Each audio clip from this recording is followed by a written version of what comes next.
Oprah was talking about her and Trump running together. Yeah, I know. And now she's speaking to the DNC that he's a threat to democracy. From the redwood forests, love those redwoods, to the Gulf Stream waters, I've seen racism and sexism and income inequality and division. I've not only seen it, at times I've been on the receiving end of it. And she's up there talking about income inequality. Like, hey, lady. Yeah, I know. You're rich as Like, how is that equal? Joe Rogan is exposing Oprah Winfrey without holding back. And it all began when she spoke passionately at the Democratic National Convention, denouncing Donald Trump as a threat to democracy and making impassioned pleas about inequality in America. While her speech may have felt powerful to her audience, Joe Ryan saw it as nothing more than smoke and mirrors. How the do you not know when you're 50 years old and worth $1 billion that that's not how it works? That it's hocus pocus. Yeah, it's not hocus pocus. Yeah. And to sell that to people is crazy. Rogan claims it is incredibly hypocritical for one of the richest people in the world to speak about income disparity on stage, as though she is not a part of the system that supports her. This is about honesty, not politics. When Oprah begins discussing the hardships of common people, Joe Rogan perceives it as if she is not speaking from personal experience because she is worth over $2 billion, owns numerous homes, and leads a lifestyle that most people can't even fathom. However, this isn't Oprah's first political run-in before Trump turned against her. Oprah didn't appear to have a problem with him. In fact, she had once mentioned in passing the idea of a Trump-Winfrey ticket. Fast forward to the present, when Oprah is denouncing Trump as a threat to democracy, standing at the Democratic National Convention and portraying him as a representation of all that is wrong with the nation, which is precisely the type of behavior that Rogan is referring to as fake. During this DNC speech, Rogers recalled Oprah's history of promoting dubious ideas in people, citing The Secret as one of the most notable examples. His criticism wasn't about defending Trump. Rather, it was about how public figures can change narratives depending on which way the political wind is blowing. And I am going to be a bodybuilder because I drink water. Joe Rogan used this as evidence of how powerful people like Oprah can promote ideas that cause harm in the real world. He even shared a heartbreaking story of a woman with terminal cancer who stopped medical treatment because she believed in The Secret. She truly thought she could think herself healthy. She passed away believing in something that promised results without effort. This book and documentary, which Oprah heavily promoted on her platform, basically claimed that people could attract anything they wanted in life through positive thinking. There was a story I was reading about Oprah, unfortunately, where this woman had terminal cancer. Hey. And she had stage 3 breast cancer and just decided that through The Secret she was going to imagine herself a healthy person. Yeah. And then, she eventually wound up dying from it because she didn't get treatment. All of this paints a larger picture for Joe Rogan, one in which Oprah's influence isn't always positive and her messaging frequently doesn't align with reality. He wasn't going to overlook Oprah's part in bringing Dr. Ounce into the public eye, reminding listeners that her endorsement gave him a platform where millions of people tuned in to watch credible medical advice because she introduced him as America's doctor. But that title didn't age well, and Dr. Ounce later found himself at the center of controversy for promoting so-called miracle weight loss pills. Extract of green coffee.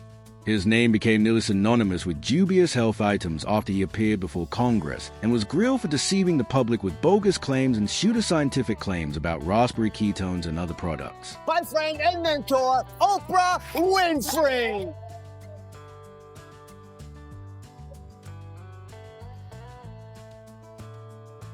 Joe Rogan said that Oprah never truly faced the music since she helped build the Ounce brand and marketed him as a credible voice. When things went wrong, she remained silent. Oprah's issue wasn't just that Ounce proved to be untrustworthy, it was that she never expressed regret. Brought us Dr. Oz and The Secret. We have to remember what this lady has done. She has to be held accountable. I forgive her, but, cut the shit.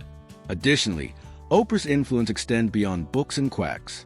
This isn't just about Ounce Roger, who sees it as a pattern. When Oprah introduces someone or product, people buy into it. Then things fall apart and she discreetly distances herself without owning any part of it. Roger also delved into her confession culture, a storytelling technique that depends on emotional breakdowns, personal pain, and significant revelations. It certainly made for amazing television, but he questioned whether it was always done with the best of intentions. Lie. It's a lie on a news network, and it's a lie that's a willing. That's a lie that they're conscious of. This is not a mistake. Rather than promoting healing according to Joe Rogan, this strategy frequently took advantage of people suffering for ratings, as guests would divulge intense personal hardships, cry on camera and receive praise. But after the camera stopped rolling, there wasn't usually any genuine assistance or significant follow-up. He also brought up an incident from 2012 in which Oprah used Twitter to encourage her followers to tune in and increase her Nielsen ratings. He cited this as another instance of how Oprah carefully manages her image while still using behind-the-scenes tactics to maintain power. Additionally, there's a case of Suzanne Summers, who was not a medical expert but was given a platform to offer medical advice that wasn't supported by science. This is another example of the same cycle in which Oprah brings someone in, sells them an idea, people believe it, and when it turns out to be dubious, she avoids a fallout, which is where things get really uncomfortable. Thing called diffusion of responsibility, where there's too many people involved, you don't feel like you're responsible.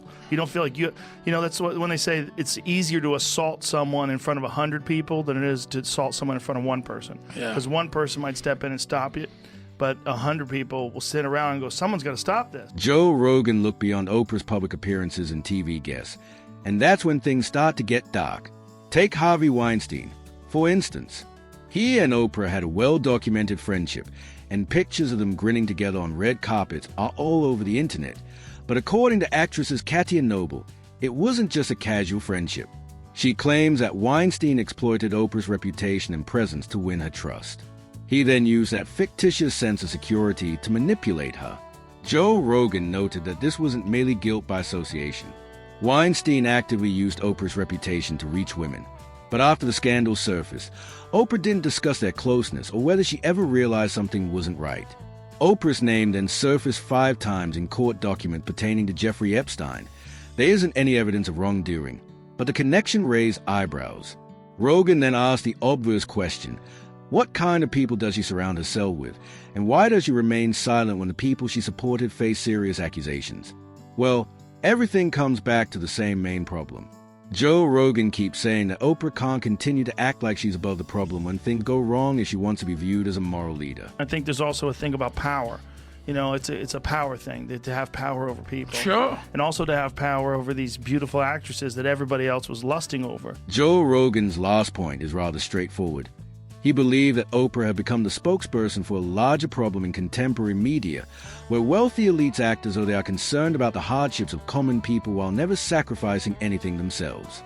According to Roger, it all comes down to image. You give a stirring speech, cry aloud, and discuss injustice on stage, but then you return to your house, your private jets, and your inner circle of other billionaires. According to Rogan, this is the disconnect between words and deeds. He contends that genuine activism entails making sacrifices, including giving up money, time, and reputation for genuine change. But when someone like Oprah discusses inequality while making a fortune from a media empire and associating with controversial men, it begins to feel like theater. He is not saying Oprah hasn't helped people. She has, of course. But the issue is the appearance that she has built a brand around being for the people while remaining unaffected by the very system she criticizes, which Rogan refers to as fake activism.